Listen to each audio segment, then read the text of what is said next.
Salamu alaikum. Aya, bismillah. Mheshimiwa Gavana, ili swali lenda kwa wanachangamwe wote.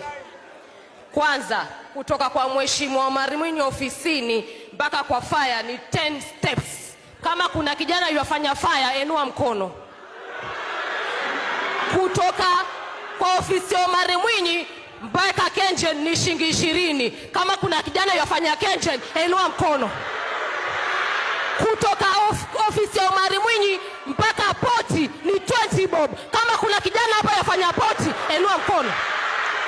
Kutoka kwa Omar Mwinyi ofisini mpaka airport ni 30 bob na matatu. Kama kuna kijana yafanya hata usafi airport, enua mkono. Kutoka kwa ofisi ya mheshimiwa mpaka Kensalt ni shilingi 30. Kama kuna kijana yafanya Kensalt, enua mkono. Kutoka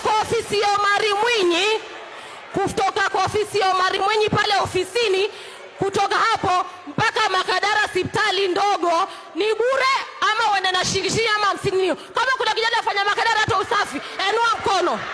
Mheshimiwa, Changamwe is an industrial area, but mark my words, none of us akona kazi. Mimi niko nyumbani mheshimiwa, unaona nimechomeka, sisimami, just sitting at home. Can you employ us? Wacha mheshimiwa niongea nikutetee, manake tutaki tukubwagie lawama. Gavana, twaomba kazi. Gavana, twaomba kazi. Changamwe oye! Changamwe oye! Ameongea majaongea! Ameongea majaongea! Haya.